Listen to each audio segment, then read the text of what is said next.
E aí galera, beleza? Então, seguindo nossa linha de evoluir a doença hepática para a cirrose, a gente tem que esgotar as etiologias. Agora nós vamos falar um pouquinho sobre a hepatopatia alcoólica. Vinícius falou para vocês sobre as hepatopatias por hepatites virais. Eu falei para vocês sobre a hepatopatia tóxica induzida por medicamentos. E agora nós vamos falar sobre a hepatopatia induzida pelo álcool. E ele merece uma atenção especial justamente pelo alcoolismo ser um problema social muito evidente no mundo. Não é um problema restrito a um país, a uma região, não é uma coisa localizada. É um problema mundial. E por ser a bebida e a bebida mais... a bebida alcoólica, melhor dizendo, ser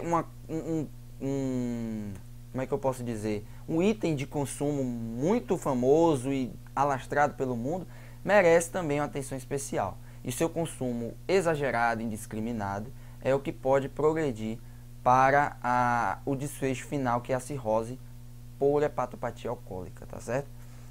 Então, por isso é importante. E no nosso meio, aqui no Brasil, ele merece uma atenção especial, tá certo? Por isso é muito bom da gente ter em mente o manejo dessa doença, dessa comorbidade, certo? Lembrando que eu acho que é mais...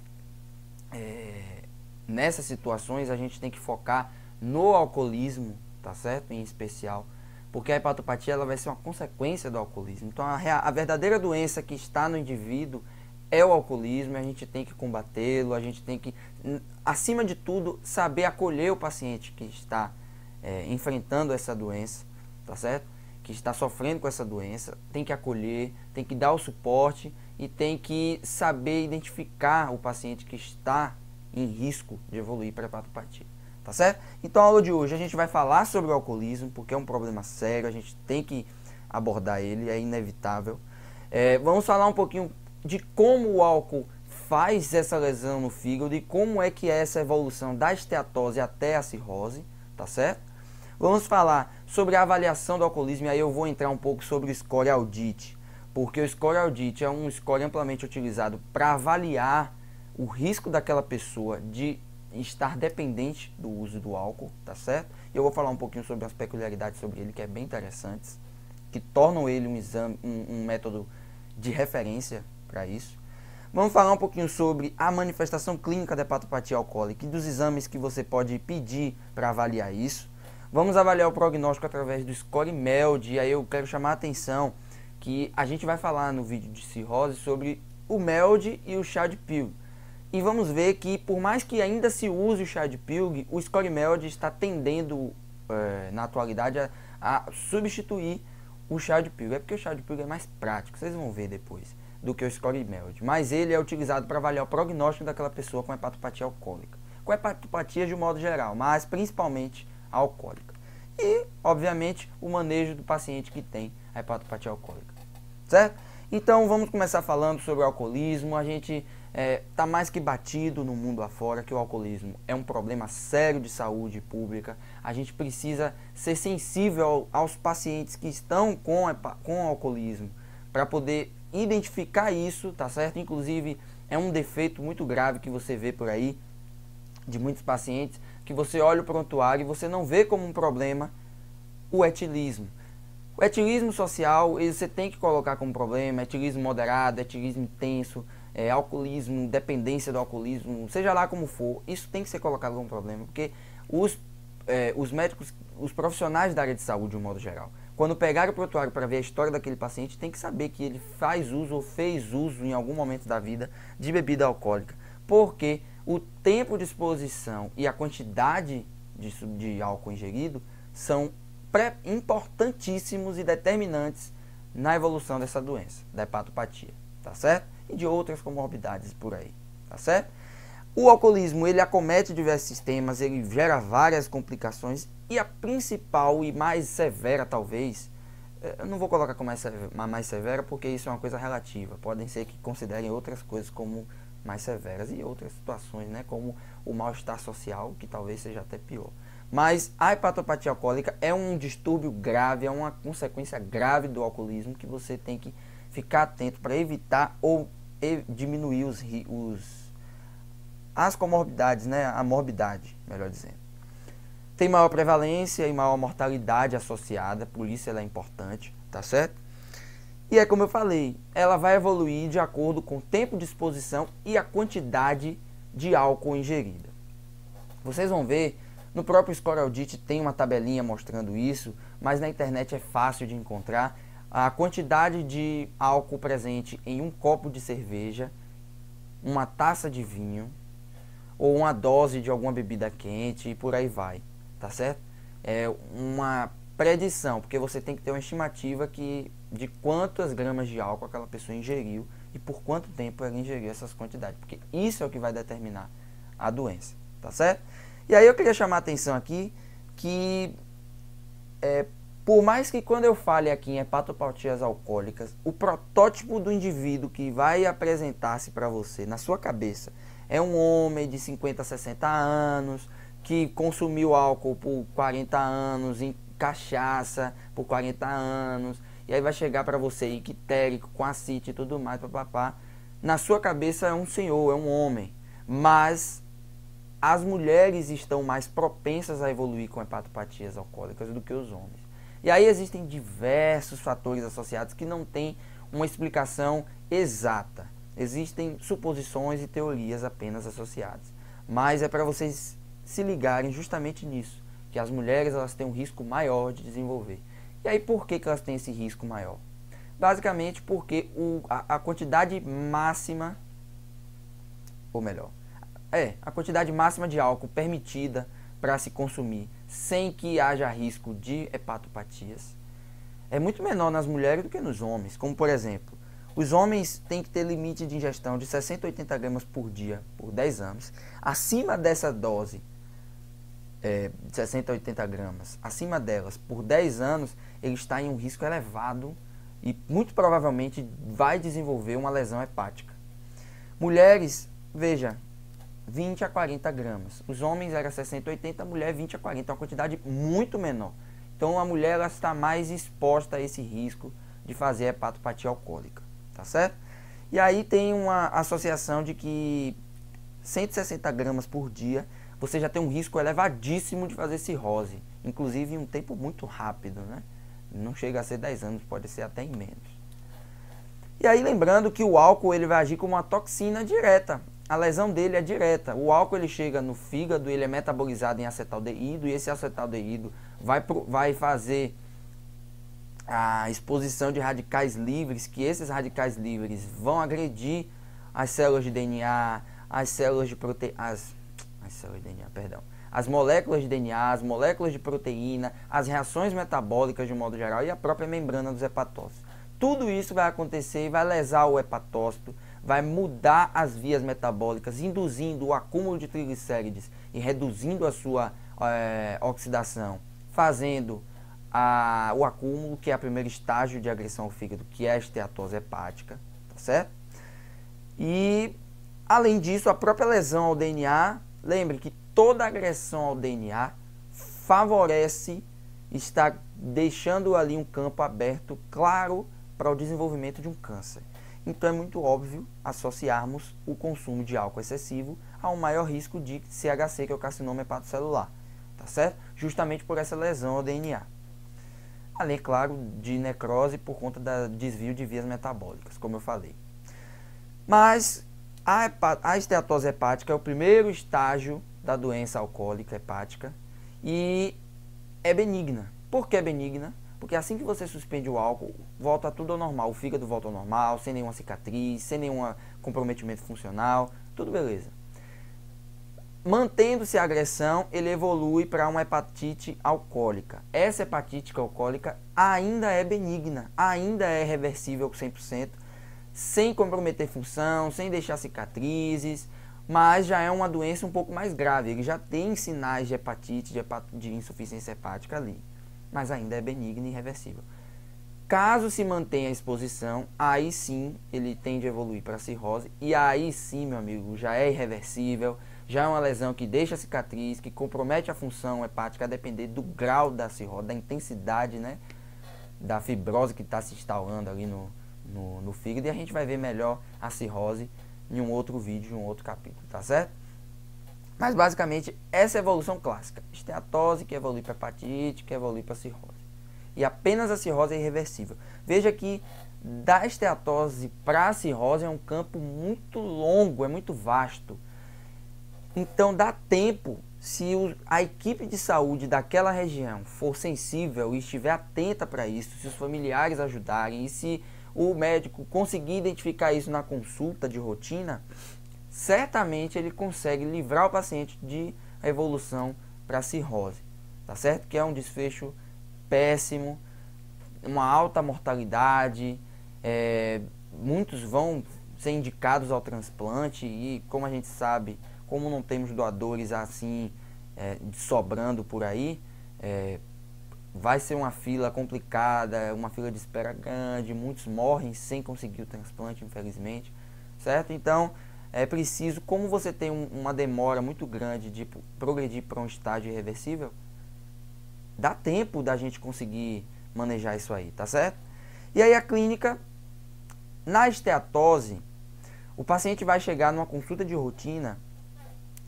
Nos programas de rastreamento, tem uma seção no capítulo de programas de rastreamento do Ministério da Saúde, que é o rastreio para o etilismo, certo? Para o alcoolismo. Você tem que estar atento ao paciente, identificar: o senhor bebe o quê? Quantas doses? Por quanto tempo? De quando foi que o senhor começou a beber? Você tem que saber classificar aquele etilismo, se é social, moderado, intenso, se ele é dependente ou não. Obviamente o score audit é para avaliar essa dependência, né, o risco de dependência. E em cima disso, você vai pedir os exames de rotina daquele paciente. E eu falei lá no vídeo sobre programa de rastreamento, sobre os exames que se pedem. E um deles é as provas de função hepática e de perfil hepático. Você vai pedir as enzimas hepáticas, TGO e TGP. Você vai pedir bilirrubina direta e indireta. Você, talvez nem tanto, mas TGO e TGP, certamente. Pode pedir bilirrubinas, pode pedir enzimas canaliculares, gama-GT, fosfatase alcalina. E quando, muitas vezes, a esteatose hepática é diagnosticada assim. Paciente, você identificou que é etilista, vai pedir essas provas de função hepática, de perfil hepático, e vai ver que está alterado. Opa, você é etilista, não tem nenhum outro fator de risco para uma hepatite, para uma hepatopatia, e está com as enzimas. Vamos investigar isso aí. Certamente, na consulta de rotina, vai estar pedidas sorologias para hepatites. E aí vamos considerar que vão vir sorologias negativas, alteração de enzimas hepáticas e o paciente com história de etilismo. Vamos agir em cima desse etilismo aí, tá certo? Para ver se melhora isso aí, tá certo? Por isso tem que ficar atento que a esteatose, ela costuma ser assintomática. E aí essa investigação casual você acha, e aí pede ultrassom e vê lá o acúmulo de gordura no fígado. Muitas vezes tem hepatomegalia associada, tem um desconforto em quadrante superior, mas é uma coisa muito inespecífica, às vezes o paciente nem refere isso na consulta, tá certo? Já a hepatite, você tem sinais de hepatopatia aparecendo, aquele fígado já está sofrendo muito, ele já não está mais conseguindo funcionar 100%, e aí você tem os sinais de hepatopatia, você tem sinais de insuficiência hepática, mas que são reversíveis com retirada do álcool. A cirrose aí sim já é uma situação clínica que eu vou falar em outro vídeo. Mas basicamente é isso. Essa é a evolução clássica que ocorre nesses pacientes. E aí vocês estão agora deparados com o score audit. O score audit são 10 perguntas. Eu vou aqui passar para o outro lado, vocês vão ver as outras 10. Sequencial. Eu não consegui colocar sequencial porque eu queria colocar assim de lado a lado.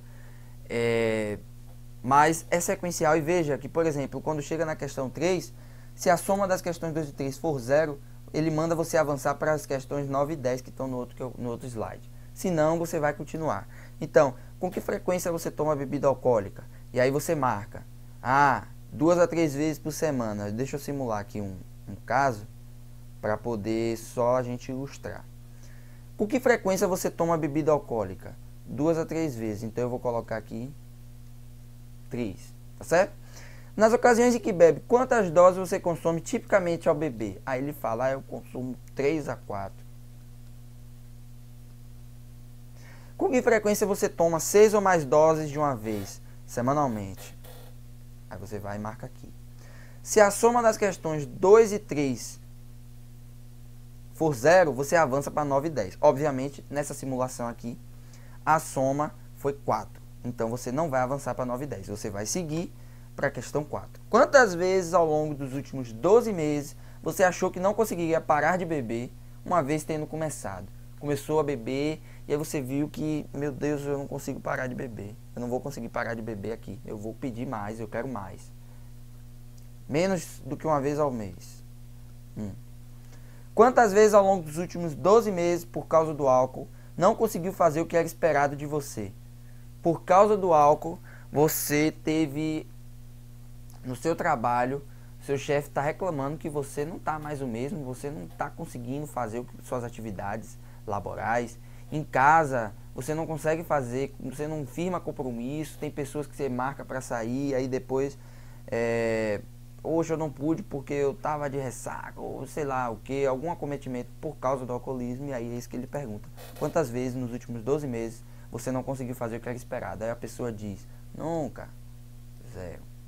Aí vamos na sequência. 6. Quantas vezes ao longo dos últimos 12 meses você precisou beber de manhã para se sentir bem ao longo do dia após ter bebido no dia anterior? Aí o cara diz, menos do que uma vez por mês. Quantas vezes ao longo dos últimos 12 meses você se sentiu culpado ou com remorso depois de você bebeu e no outro dia, porra, não era pra ter bebido, velho. Porra, que merda, não era pra eu beber, velho. Olha, eu vou parar de beber, velho. Eu não quero mais. Aí ele diz, mensalmente. Obviamente que pelas respostas já dá para entender que há um grau de dependência ali nessa pessoa, né? Mas eu vou explicar como é que é a interpretação exata desse score. Quantas vezes ao longo dos últimos 12 meses você foi incapaz de lembrar o que aconteceu devido à bebida? Teve amnésia alcoólica, digamos assim. Menos do que uma vez por mês. Só aqui nós já temos 6, 7, 9, 11. Mas vamos lá. 11 de lá, mais a soma daqui.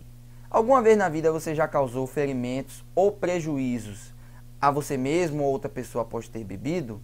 Ou você já brigou e bateu em alguém, bateu na esposa, bateu no marido, seja lá o que, em estado de, por causa do álcool? Ou seja, estava irritado? Aí o cara diz não. Alguma vez na vida, algum parente, amigo, médico ou outro já se preocupou com o fato de você beber e sugeriu que você parasse? Alguém já chegou para você e disse, rapaz, você está bebendo demais, pare de beber. Não. Aí você bota 0.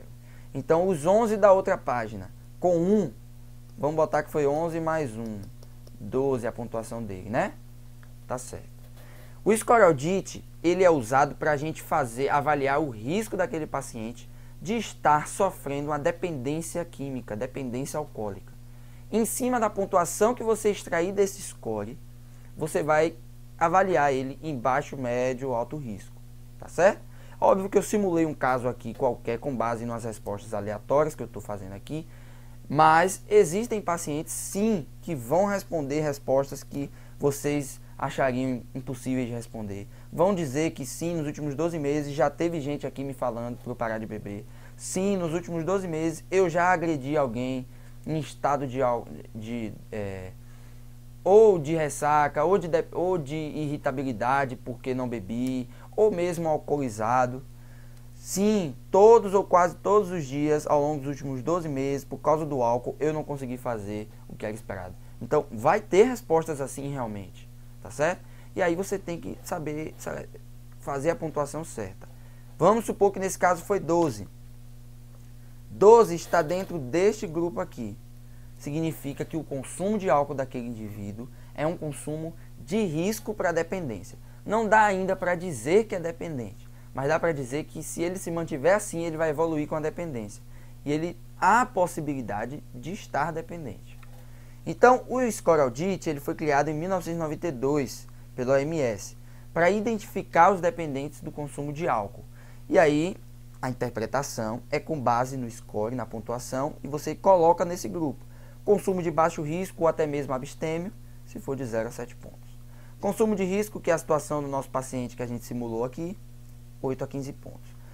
Identificou que teve um uso nocivo ou comportamento de alto risco, 15 a 19. Ele tem um alto risco para dependência. E um paciente que muito provavelmente é dependente químico, 20 ou mais pontos. Então, se ele alcançou 20 pontos nesse score audit, certamente você está diante de um paciente dependente do consumo de álcool, certo? Então esse score, inclusive, existem estudos fazendo comparações com outros scores, com outros questionários, que mostrou-se que ele é o melhor score, é o score de maior acurácia para identificar pacientes alcoolistas dependentes. É o melhor score a se usar. Já que ele é tão bem recomendado por vários estudos, várias evidências são favoráveis, utilize-os no seu dia a dia. Pacientes etilistas, você faz o score audit para identificar uma possível dependência. Porque muitas vezes ele vai chegar para você e dizer que é etilista social e tudo mais. Mas o que para ele é social, o que para ele é... Às vezes ele fala poucas doses mentindo para você. Tem pacientes que realmente mentem, que simulam, dizem que não bebem muito, mas bebem muito. Ou nos últimos tempos bebeu muito, mas não disse que bebeu muito. Você tem que estar atento para isso aí, tá certo?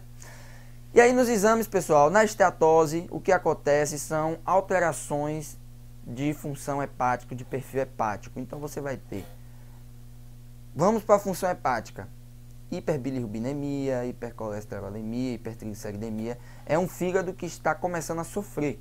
Ele está acumulando lipídios porque não está dando conta da sua metabolização. E dos sais biliares também não está conseguindo dar conta. Então tem uma hiperbilirrubinemia. E elevação de TGO, TGP e γ-GT por conta dessa agressão ao fígado. Obviamente as enzimas hepáticas estão aumentadas. Na hepatite, você já está tendo uma agressão maior ao fígado. Ele já está começando a apresentar sinais de insuficiência. E aí você passa a ter hiperbilirrubinemia, elevação de fosfatase alcalina. TGO e TGP aumentam mais. E os sinais de insuficiência, como alterações de coagulação, TP, TTPA, tempo de sangramento, coagulopatias, né, de um modo geral. Obviamente que fatores de coagulação estão sendo afetados aqui. Albumina, né? Obviamente você tem uma alteração na albumina. Proteínas totais e frações, né? PT e frações, certo? Vão estar alteradas. E aí agora é importante o ultrassom. Está indicado o ultrassom quando você vê nesses exames laboratoriais alteração. Opa, faz um ultrassom aí para ver. Opa, você tem esteatose hepática. Aí você está com hepatite alcoólica. Ó, você está progredindo para cirrose. Entendeu? Você tem que... O ultrassom ele é importante para você ver o parênquima hepático e ver o grau de lesão a esse fígado. E aí o prognóstico, como eu falei para vocês, o score MELD, que é em inglês, né? Modelo para doença hepática terminal, né? Model of Ending Liver Disease. É o score amplamente usado para avaliar o prognóstico de doenças hepáticas, né? De hepatopatias de um modo geral. Como eu falei, ele está hoje em dia sendo mais utilizado do que o Child Pill em estudos, os estudos que você vai encontrar por aí em literatura, PubMed, sei lá, UpToDate e tudo mais. Muitos estão associando o MELD a uma eficácia maior para estimar prognósticos do que o Child Pill. Mas como o Child Pill ainda é muito usado em provas de residência, é muito cobrado aqui no Brasil por professores, por preceptores, por médicos, que muitos utilizam em serviços no Brasil, muitos usam o Child Pill por ser mais prático. Então é bom a gente falar dele, a gente vai falar na aula sobre cirrose. Mas hoje vamos falar do score MELD. Ele é o grande, digamos assim, como é que eu posso dizer, o grande queridinho do momento. Então vamos falar dele. O score MELD, veja que ele não é uma coisa fácil de se fazer, né? Então, ele envolve logaritmo. Então, a fórmula é 9,57 vezes o logaritmo da dosagem de creatinina sérica mais 3,78 vezes o logaritmo da bilirrubina total, mais 11,2 vezes o logaritmo do RNI, mais 6,42. Esse é o score MELD, é a fórmula do score MELD. Em cima dele, você vai avaliar o risco da mortalidade daquele paciente, em que o score MELD menor que 10, a mortalidade é 4%, 10 a 19, ele já tem um risco de 27%, 20 a 29, o risco já vai para 76%, 30 a 39, o risco já vai para 83%, e acima de 40, 100% morreram com score acima de 40. Então vejam que ele tem uma associação muito forte do seu score com a mortalidade, por isso que ele é amplamente utilizado. Quer dizer, amplamente recomendado, tá certo? E aí o tratamento, pessoal, basicamente a abstinência ao álcool como um alicerce do tratamento. Na verdade, vamos entrar aqui num ponto. Se o paciente ele é dependente do consumo de álcool, não adianta você pedir para ele reduzir o consumo. Você vai ter que pedir para ele se abster e vai ter que trabalhar para essa abstinência, certo? Por quê? Um paciente que está dependente do álcool, como é que eu vou chegar para ele e dizer reduza seu consumo de álcool para doses saudáveis, para doses fora do grupo de risco? Como é que eu vou falar para um cara dependente do álcool para ele reduzir? Qualquer momento que ele tiver um momento de estresse, de raiva, ou que ele se sentir dependente, ele vai lá e bebe uma garrafa inteira de uísque. E aí vai por água abaixo. Então, dependente do álcool, você tem que tratar. E como é que trata a dependência? Com suporte multidisciplinar, pessoal. O médico não vai trabalhar sozinho, o médico não vai agir sozinho, e aí é importante a família, é importante o meio social de convívio desse paciente, e é importante psicólogo, psiquiatra, terapias, né, de grupos, né, de trabalho, programas de tratamento, grupos de aconselhamento, melhor dizendo, certo? O AA, né, os Alcoólicos Anônimos. Lembrando desse suporte psicossocial, porque não é uma coisa fácil de lidar. Pacientes alcoolistas, eles estão sofrendo psicologicamente, de alguma forma. Muitas vezes a dependência ela veio de uma causa psicológica. Em outros casos foi uma progressão mesmo, o cara ficou dependente mesmo. E você tem que estar atento para isso, justamente com esse suporte psicossocial por trás. E lembrando que hepatopatas e alcoolistas, eles estão sofrendo com a desnutrição, certo? E aí você precisa repor os déficits calóricos, proteicos, certo? Dando um suporte adequado.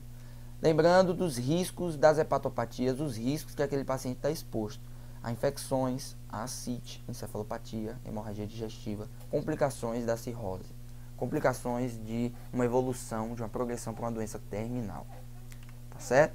E aí lembrando que se o score ALDIT, o score que eu falei, for maior que 20, você tem que mostrar ao paciente que ele está num grupo de risco, certo? É um grupo de risco para a evolução para a dependência. Olha, você está evoluindo para um risco de se tornar dependente. Reduza seu consumo de álcool para doses tranquilas, para frequência, né, do consumo de álcool menor, tá certo? Para sair do grupo de dependência e para sair do grupo de risco da hepatopatia. Você vai aconselhar e óbvio, você não tem que culpabilizar, você não tem que inferiorizar, você não tem que ridicularizar, você não tem que menosprezar o paciente nem a sua situação clínica. Você tem que mostrar para ele que o melhor para ele ter uma longevidade, é ele reduzir, melhorar suas práticas de vida, tá certo? Ao contrário do tabagismo, que independente do momento, independente da situação, independente da quantidade, o paciente tem que eliminar da vida. O álcool, ele pode ser consumido em doses seguras, em doses baixas, em doses sociais, certo? No etilismo social, sem grandes repercussões na vida da pessoa, desde que de maneira moderada, tá certo? Se o score MELD for maior que 20, está indicado o uso de corticoides, está associado a uma sobrevida, o uso de corticoides em algumas situações clínicas, por inibir citocinas, reduzir a atividade de leucócitos, elevar a produção de colagenase, que quebra a produção dos colágenos que estão na fisiopatologia da cirrose, estimulam a ingesta calórica pelo indivíduo, dão fome a ele, e síntese de albumina para reduzir esse déficit que ele vai ter com a insuficiência hepática. Beleza, galera? Então isso aí basicamente é o manejo de um paciente alcoolista que está sofrendo com alcoolismo e que progrediu para uma hepatopatia alcoólica, que é o foco da aula de hoje, que foi a doença, que é a doença que está maior associada à morbimortalidade. Claro que eu dei um enfoque maior ao alcoolismo, eu falei muito mais propriamente do alcoolismo do que a hepatopatia em si, porque a hepatopatia, ela tem manifestação clínica e fisiopatologia de progressão muito parecido em muitos casos. Claro que o quadro clássico é esteatose, hepatite, cirrose, mas é uma coisa que um tanto geral. Na aula de cirrose a gente vai aprofundar um pouco mais na fisiopatologia e a gente vai ver a repercussão da cirrose no indivíduo, as suas complicações e tudo mais. Hoje foi para a gente abordar o paciente alcoolista que está sofrendo com hepatopatia e o que fazer nessa situação. Beleza, galera? Então é isso, um grande abraço e fui!